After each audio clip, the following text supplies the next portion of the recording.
നമസ്കാരം, പ്രവാസി മലയാളിയിലേക്ക് സ്വാഗതം. കൊറോണ വ്യാപനത്തിന് പിന്നാലെ പ്രവാസ ലോകം കടുത്ത പ്രതിസന്ധിയിലേക്കാണ് നീങ്ങിയത്. ഈ പ്രതിസന്ധി ഏറെ ബാധിച്ചത് പ്രവാസികളെയായിരുന്നു. എന്നാൽ പ്രതിസന്ധികളെല്ലാം തരണം ചെയ്ത് പ്രവാസികൾക്ക് പ്രതീക്ഷ പകർന്ന് പ്രവാസ ലോകം സജീവമാകുമ്പോൾ നിയന്ത്രണങ്ങൾ കടുപ്പിച്ച് ഇരുട്ടടി നൽകുകയാണ് ഗൾഫ് രാഷ്ട്രങ്ങൾ.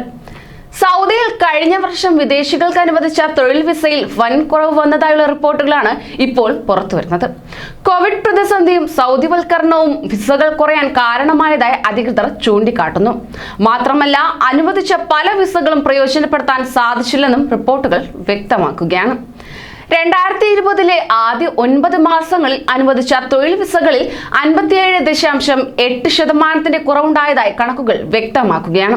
ജനറൽ അതോറിറ്റി ഫോർ സ്റ്റാറ്റിസ്റ്റിക്സിന്റെയും മാനവ വിഭവശേഷി സാമൂഹിക വികസന മന്ത്രാലയത്തിന്റെയും റിപ്പോർട്ടിലാണ് ഇക്കാര്യം വ്യക്തമാക്കിയിട്ടുള്ളത്. കഴിഞ്ഞ വർഷം ജനുവരി മുതൽ സെപ്റ്റംബർ വരെ ഏകദേശം 4,46,000 തൊഴിൽ വിസകളാണ് അനുവദിച്ചത്. എന്നാൽ 2019 ഇതേ കാലയളവിൽ 10,57,315 വിസകൾ അനുവദിച്ചിരുന്നു. കഴിഞ്ഞ വർഷം ആദ്യ പകുതിയിൽ തന്നെ തൊഴിൽ വിസകൾ അനുവദിക്കുന്നതിൽ 32.8% കുറവും രേഖപ്പെടുത്തിയിരുന്നു. മാത്രമല്ല, മൊത്തം വിസയുടെ 59% വരുന്ന സ്വകാര്യ മേഖലയ്ക്ക് അനുവദിക്കുന്ന വിസകളും 21% കുറഞ്ഞിട്ടുമുണ്ട്. 2019 രണ്ടാം പാദത്തിൽ 3,07,000 വിസകൾ സ്വകാര്യ മേഖലയ്ക്ക് അനുവദിക്കുകയും ചെയ്തിരുന്നു. എന്നാൽ 2020 ഇതേ കാലയളവിൽ അനുവദിച്ചത് വെറും 32,000 വിസകളാണ്.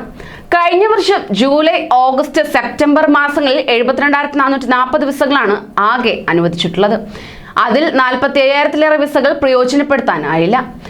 കോവിഡ് വ്യാപനവും അന്താരാഷ്ട്ര വിമാനങ്ങൾക്ക് വിലക്കേർപ്പെടുത്തിയതും വിവിധ മേഖലകളിൽ നടപ്പിലാക്കി വരുന്ന സൗദിവൽക്കരണവും ഇതിന് കാരണമായതായി വിലയിരുത്തപ്പെടുന്നു. കൂടുതൽ പ്രവാസി വാർത്തകൾക്കായി ഈ ചാനൽ സബ്സ്ക്രൈബ് ചെയ്യൂ.